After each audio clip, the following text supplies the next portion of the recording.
Good morning. आज हम यहाँ 12th क्लास में फिजिक्स में नया पाठ शुरू कर रहे हैं, किरचॉफ के नियम तथा वैद्युत परिपथ। इससे पहले हमने वैद्युत चालन वाला पाठ किया था, तो यूनिट सेकंड का जो अगला पाठ है वो है किरचॉफ के नियम तथा वैद्युत परिपथ। तो इसमें भी हम सबसे पहले इसमें सेल का विद्युत वाहक बल और सेल के बारे में पढ़ेंगे कि सेल क्या चीज़ है और सेल का विद्युत वाहक बल, सेल का टर्मिनल विभवांतर और तब विद्युत वाहक बल और टर्मिनल विभवांतर के बीच संबंध, इस बारे में हम पढ़ेंगे।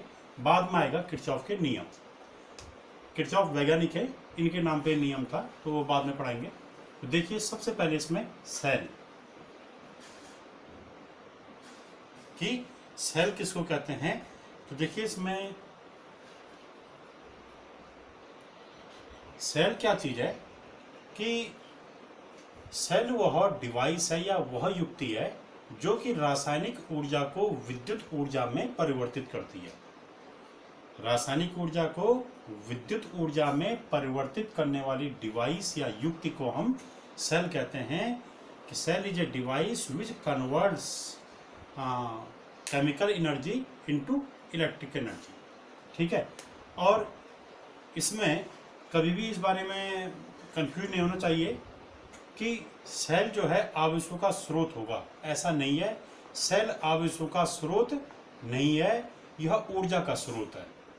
इसीलिए इससे क्या होता है, इसकी रासायनिक ऊर्जा को हम विद्युत ऊर्जा में परिवर्तित कर पाते हैं। तो सेल ऊर्जा का स्रोत है और यह रासायनिक ऊर्जा को विद्युत ऊर्जा में परिवर्तित करने वाली डिवाइस है। यहाँ पर हमने एक सेल बना रखा है। तो सेल में क्या होता है, सेल में दो धातु के दो इलेक्ट्रोड होते हैं। एक इलेक्ट्रोड, ये जैसे दो इलेक्ट्रोड है और यहाँ पर एक द्रव होता है। इस द्रव में ये दोनों इलेक्ट्रोड डूबे हुए होते हैं। इन दोनों को हम इलेक्ट्रोड या प्लेटें भी कहते हैं। जब इन इलेक्ट्रोडों को हम इस द्रव में डालते हैं तो इनमें से एक इलेक्ट्रोड धनावेशित और एक इलेक्ट्रोड ऋणावेशित प्लेट की भांति व्यवहार करता है। एक इलेक्ट्रोड को हम एनोड और दूसरे इलेक्ट्रोड को हम कैथोड कहते हैं। तो ये एनोड हो गया, ये क्या हो गया, कैथोड हो गया। और ये जिस द्रव में डूबे हुए हैं, जैसे ये द्रव है जो, तो ये जो द्रव है ये द्रव कहलाता है वैद्युत अपघट्य। वैद्युत अपघट्य, इलेक्ट्रोलाइट। ठीक है, और यहां पर अभी ये इसका हिस्सा नहीं है अभी। तो सेल कहां से कहां तक हो गया, ये बर्तन हो गया, इसमें विद्युत अपघट्य हो गया इस द्रव, और इसमें दो छड़ें डूबी हुई हैं। ये जो छड़ें जब इस द्रव में डुबोई जाती हैं तो तब ये छड़ें इलेक्ट्रोड कहलाती हैं। तो इनमें से एक इलेक्ट्रोड पे धनावेश और दूसरे इलेक्ट्रोड पे ऋणावेश आ जाता है जब ये इस द्रव में डुबोई जाएंगे। ठीक है, और ये जो द्रव है इसे हम कहते हैं वैद्युत अपघट्य, और इन इलेक्ट्रोडों को हम नाम देते हैं धन वाले को एनोड, ऋण वाले को कैथोड। अब इसमें क्या होगा, ये जो द्रव है विद्युत अपघट्य, इसकी और इन इलेक्ट्रोडों के बीच रासायनिक क्रिया होती है। तो इलेक्ट्रोड और विद्युत अपघट्यों के बीच रासायनिक क्रिया होती है। इस क्रिया के फलस्वरूप यहाँ पर क्या होता है, आवेशों का प्रवाह एक इलेक्ट्रोड से दूसरे इलेक्ट्रोड की ओर होने लगता है। परंतु ये यहाँ पर क्योंकि परिपथ पूरा नहीं है, यदि हम क्या करें, इन दोनों इलेक्ट्रोडों के बीच यहाँ पर एक तार जोड़ दें ऐसे, ठीक है, तो तब यहाँ पर इन इलेक्ट्रोडों के बीच जो आवेशों का प्रवाह हो रहा है उससे क्या होगा, इस बाह्य परिपथ में, ये बाह्य परिपथ हो गया जो तार जोड़ा, इस बाह्य परिपथ में धारा बहने लगती है। ठीक है, और यहाँ पर क्या है कि जो ये इलेक्ट्रोड, ये जो यहाँ पर विद्युत अपघट्य है इलेक्ट्रोलाइट, इस विद्युत अपघट्य के द्वारा भी यहाँ पर आवेशों के प्रवाह में एक प्रकार का अवरोध उत्पन्न किया जाता है। उस अवरोध को हम क्या कहते हैं, सेल का आंतरिक प्रतिरोध कहते हैं। सेल का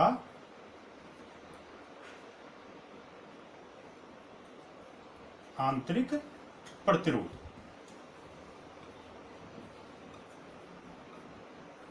इसको स्मॉल आर से प्रकट करते हैं। जैसे माना ये कोई सेल है और इस सेल से हम इस कोई बाह्य परिपथ है, इसका प्रतिरोध आर है, या ये एक ऐसा तार है या ये कोई बल्ब है, इस बल्ब में हम क्या करें, इस सेल से हम धारा भेज रहे हैं, तो इस बल्ब का प्रतिरोध क्या हो गया, कैपिटल आर हो गया, ये बाह्य परिपथ हो गया, और ये सेल हो गया। तो सेल का जो आंतरिक प्रतिरोध होगा उसको हम इस प्रकार से प्रकट करते हैं, ये यहाँ पर ऐसा दिखाए देते हैं। तो सेल के आंतरिक प्रतिरोध को स्मॉल आर से प्रकट करते हैं, तब यहाँ पर हम ये डैश डैश भी कर सकते हैं आप ऐसा।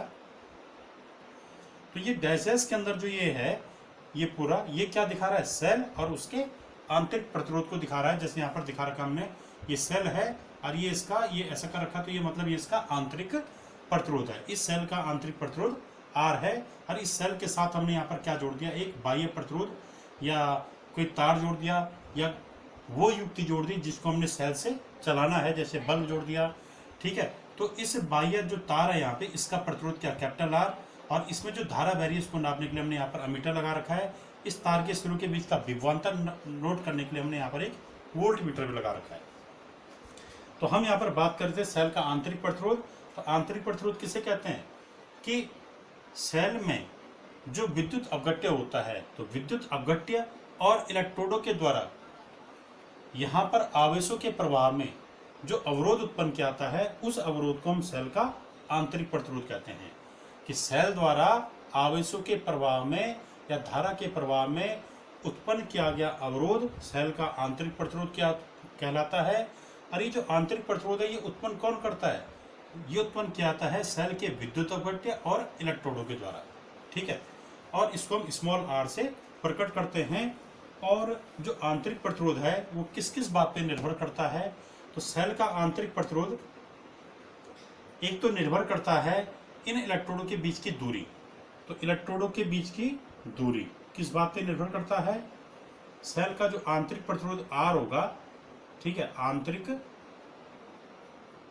प्रतिरोध आर, ये जो है इलेक्ट्रोडों के बीच की दूरी पर निर्भर करता है। इलेक्ट्रोडों के बीच की दूरी, माना इलेक्ट्रोडों के बीच की दूरी ये d है, तो ये जो r होगा, ये आंतरिक प्रतिरोध r, ये d के अनुक्रमानुपाती होता है, इलेक्ट्रोडों के बीच की दूरी के अनुक्रमानुपाती होता है। दूसरा कि इन इलेक्ट्रॉनों का इस विद्युत अवगट्य में डूबे हुए भाग का क्षेत्रफल, ठीक है, इलेक्ट्रोडों का वैद्युत अवगट्य में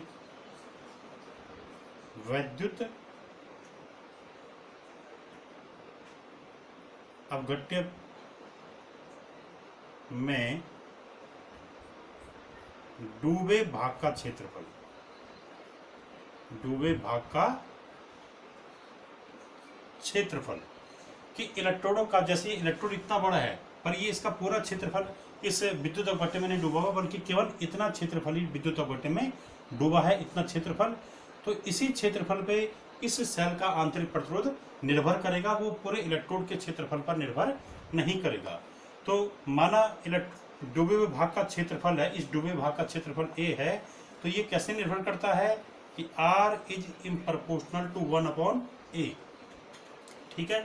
कि ये जो आंतरिक प्रतिरोध होता है, ये जो है इलेक्ट्रोडों के डूबे हुए भाग के क्षेत्रफल के व्युत्क्रमानुपाती होता है। अगर क्षेत्रफल ज़्यादा डूबा है तो आंतरिक प्रतिरोध क्या होगा, कम होगा, और अगर इलेक्ट्रोडों के बीच की दूरी अधिक है तो आंतरिक प्रतिरोध ज़्यादा होगा। अगर क्षेत्रफल कम है, क्षेत्रफल कम है तो आंतरिक प्रतिरोध ज़्यादा होगा, अगर क्षेत्रफल अधिक है तो आंतरिक प्रतिरोध कम होगा। क्यों, जैसे इसको समझिए, अगर इन इलेक्ट्रोडों का ज़्यादा भाग विद्युत अवगट्य में डूबा है, यानी ए का मान ज़्यादा है, तो ए का मान ज़्यादा होने से क्या होता है, यहाँ जो आवेश वाहक होंगे वो इलेक्ट्रोड के ज़्यादा क्षेत्रफल से क्रिया कर पाएंगे, उससे जो है यहाँ पर धारा ज़्यादा प्रवाहित होगी।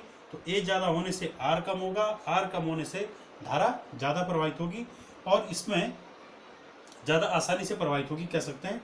और दूसरा जो है इलेक्ट्रोड के बीच की दूरी, तो इलेक्ट्रोड के बीच की दूरी अगर बढ़ गई तो दूरी बढ़ने से क्या होगा कि आवेश वाहकों को एक इलेक्ट्रोड से दूसरे इलेक्ट्रोड तक पहुंचने में ज़्यादा रुकावटों का सामना करना पड़ेगा, ज़्यादा अवरोध का सामना करना पड़ेगा, उससे प्रतिरोध ज़्यादा होगा। इसीलिए क्या होगा कि इलेक्ट्रोड के बीच की दूरी बढ़ने से प्रतिरोध, आंतरिक प्रतिरोध बढ़ जाता है।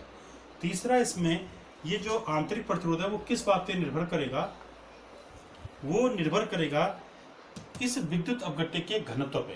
तो अगर विद्युत अपघट्य का घनत्व है, श्यानता कह सकते हैं। तीसरा, वैद्युत अपघट्य की श्यानता।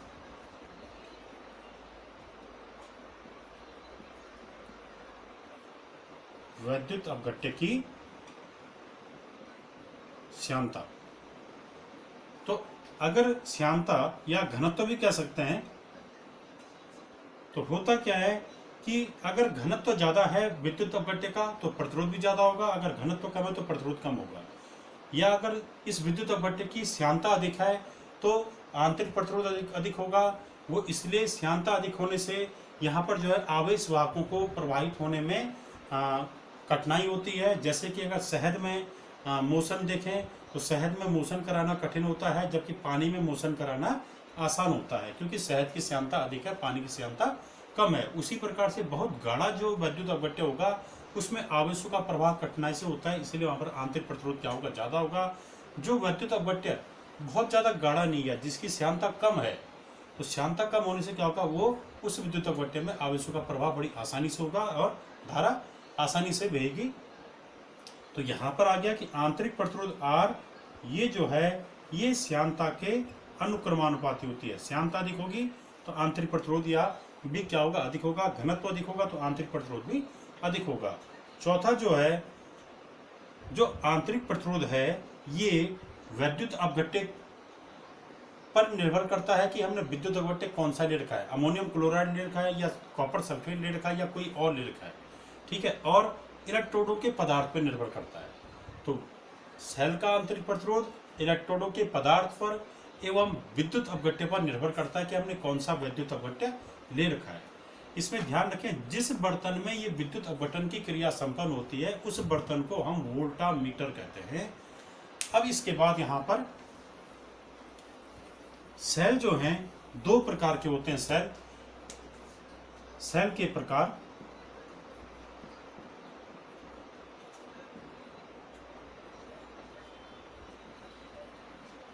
तो दो प्रकार के सेल होते हैं। पहले सेल हैं प्राथमिक सेल,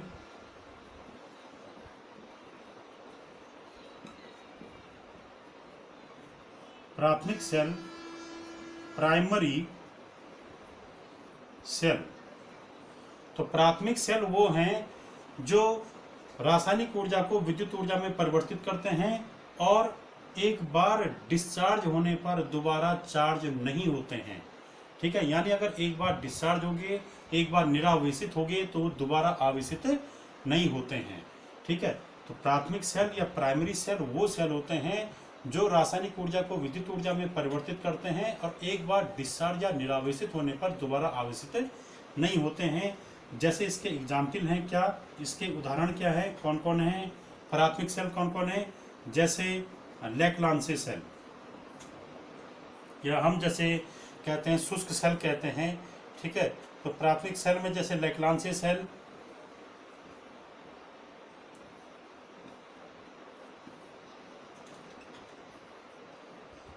वैज्ञानिक के नाम पे है, लेक्लांसे नाम पे। दूसरा डेनियल वैज्ञानिक के नाम पे है, डेनियल सेल। शुष्क सेल,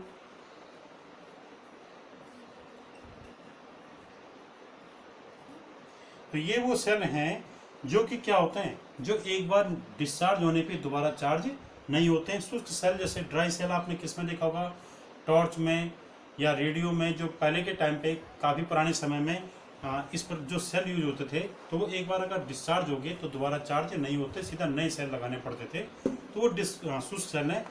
शुष्क सेल इसलिए इसका नाम क्योंकि उसके अंदर जो विद्युत अपघट्य होता है वो थोड़ा सूखा होता है, ठोस रूप में होता है, वो लिक्विड फॉर्म में नहीं होता है। अब इसके बाद है, यानी प्राथमिक सेल क्या होगा, वो सेल होगा जो कि एक बार डिस्चार्ज होने में दोबारा चार्ज नहीं किया जा सकता है, ठीक है। अगला जो दूसरे प्रकार का सेल है वो है द्वितीयक सेल। द्वितीयक सेल, सेकेंडरी सेल।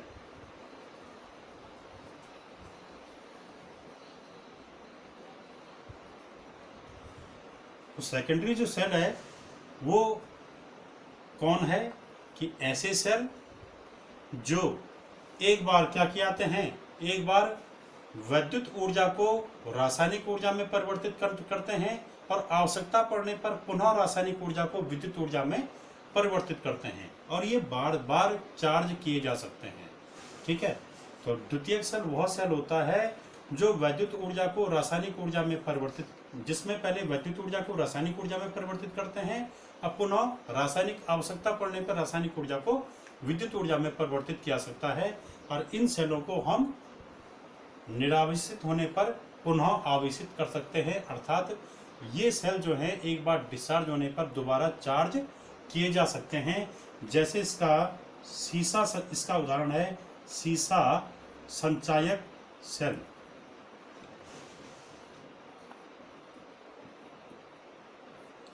या इसमें है जो आप सोलर लालटेन होती है उसके अंदर जो सेल लगा होता है या बैटरी लगी होती है, वो भी क्या है, द्वितीयक सेल है। या मोबाइल के अंदर का जो बैटरी है,